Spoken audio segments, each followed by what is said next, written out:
Hello everyone and welcome back to my channel. आज हम बात करेंगे राकेश झुनझुनवाला जी के होल्डिंग्स के फंडामेंटल एनालिसिस के बारे में। और आज का ये जो वीडियो है वो है पार्ट 2। तो चलिए चलते हैं।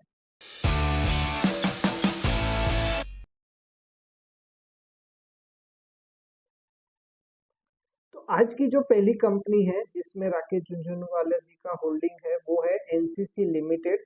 इसमें उनका दिसंबर 23 में 13.09% होल्डिंग था। और ये कंपनी में इन्होंने शेयर्स एक्वायर करना स्टार्ट किया था मार्च 2011 के पहले से। ये कंपनी टंकी ईपीसी कॉन्ट्रैक्ट्स लेती है और बॉट प्रोजेक्ट्स करती है फॉर पब्लिक प्राइवेट पार्टनरशिप्स के बेसिस पे। ये कंस्ट्रक्शन करती है roads, buildings, irrigation, water and environment, electrical, metals, mining और रेलवेज के लिए। ये रोड और एनर्जी के प्रोजेक्ट्स करती है थ्रू इट्स सब्सिडरी, जिसमें इनका 62.1% होल्डिंग है। और ये सब्सिडरी का नाम है एनसीसी इंफ्रास्ट्रक्चर होल्डिंग्स लिमिटेड। और ये रियल एस्टेट का बिजनेस करती है अपनी एक दूसरी सब्सिडरी के थ्रू, जिसमें इनका 80% होल्डिंग है, जिसका नाम है एनसीसी अर्बन इंफ्रास्ट्रक्चर। और ये मिडल ईस्ट में भी प्रेजेंट है through it's subsidiaries in Muscat and Dubai. जो की प्रोजेक्ट्स कंपनी ने किए हैं उसमें इंक्लूड होते हैं एक Agra Lucknow expressway, ESI hospital and medical college, outer ring road Hyderabad, infrastructure development for ministry of defence और water supply project Rajkot Gujarat में। इसके अगर क्लाइंट्स की बात करें तो इसमें इंक्लूड होते हैं airports authority of India, Bangalore metro rail corporation, reserve bank of India, Nagpur metro rail corporation limited, ministry of transport and communications of government of Oman, national highways authority of India. ये company की as on March 21 total 35 subsidiary companies थी। और as on मार्च 23 की बात करें तो इनका जो टोटल ऑर्डर बुक था वो था 50,224 करोड़ रुपीस का। कंपनी के की रेशियोज की बात करें तो इसका रिटर्न ऑन कैपिटल एम्प्लॉयड था 18.7%। कंपनी का 5 साल का कंपाउंडेड सेल्स ग्रोथ है 13%। 5 साल का कंपाउंडेड प्रॉफिट ग्रोथ है 24%। 5 साल का कंपाउंडेड रिटर्न ऑन इक्विटी है 8%। और 5 साल का कंपाउंडेड स्टॉक प्राइस जो इसका है वो है 16%। तो ये कंपनी के बारे में बस इतना है।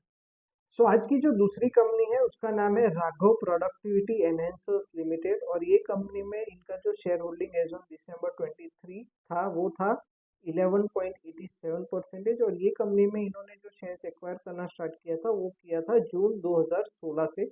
ये कंपनी मैन्युफैक्चर करती है क्वार्ट्ज बेस्ड रेमिंग मास, क्वार्ट्ज पाउडर और टंडिश बोर्ड। ये कंपनी का प्रेजेंस इंडिया के अलावा 26 कंट्रीज में है। FY22 में इनका जो रेवेन्यू था उसमें से 41% रेवेन्यू एक्सपोर्ट्स में से जनरेट हुआ था। कंपनी का जो मैन्युफैक्चरिंग प्लांट है वो राजस्थान में है, नेवाई में। और इसका जो कैपेसिटी है वो है 1,80,000 मेट्रिक टन पर एनम। अब इस कंपनी की रेशियोज की बात करें तो कंपनी का जो रिटर्न ऑन कैपिटल एम्प्लॉयड है वो है 28.5%। इसका जो प्रमोटर होल्डिंग है वो है 62.9%। कंपनी की फाइनेंशियल रेशियोज की बात करूं तो इसका 5 साल का कंपाउंडेड सेल्स ग्रोथ है 24%। 5 साल का कंपाउंडेड प्रॉफिट ग्रोथ इसका है 34%।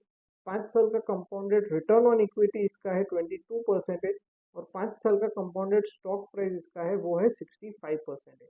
तो ये कंपनी के बारे में बस इतना है। सो आज की जो तीसरी कंपनी है वो है नज़ारा टेक्नोलॉजीज लिमिटेड। इसमें राकेश झुनझुनवाला जी का जो होल्डिंग था एज ऑन दिसंबर 23 वो था 8.99%। और ये कंपनी में इन्होंने शेयर्स एक्वायर करना स्टार्ट किया था मार्च 2017 से। ये कंपनी इंडिया में गेमिंग और स्पोर्ट्स प्लेटफॉर्म प्रोवाइड करती है। और ये अभी ग्लोबल मार्केट्स भी एक्सप्लोर कर रही है जैसे कि अफ्रीका और नॉर्थ अमेरिका में। इस कंपनी की रेशियोज की अगर मैं बात करूं तो इसका जो रिटर्न ऑन कैपिटल एम्प्लॉयड है वो है 7.17%। इसका जो 5 साल का कंपाउंडेड सेल्स ग्रोथ है वो है 45%। 5 साल का कंपाउंडेड प्रॉफिट ग्रोथ है वो है 12%। 5 साल का कंपाउंडेड रिटर्न ऑन इक्विटी है इसका 2%।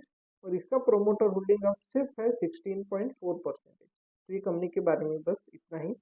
ये सीरीज स्टार्ट करने का रीज़न ये है कि आप ब्लाइंडली इन्वेस्ट मत कीजिए। आप जो भी शेयर्स में इन्वेस्ट कर रहे हैं उसको स्टडी कीजिए और खुद स्टडी कीजिए, किसी को भी ब्लाइंडली फॉलो मत कीजिए। और अपना जो भी आपने इन्वेस्टमेंट किया है उसको हर 2 या 3 महीने में या हर 6 महीने में रिव्यू करते रहिए कि जो कंपनी में आपने इन्वेस्ट किया है वो कैसा परफॉर्म कर रही है। और ऐसे और वीडियोस के लिए मुझे लाइक कीजिए, शेयर कीजिए, सब्सक्राइब कीजिए और कमेंट कीजिए। और याद रखिए, सपने देखिए क्योंकि सपने ज़रूर पूरे होते हैं। Thank you.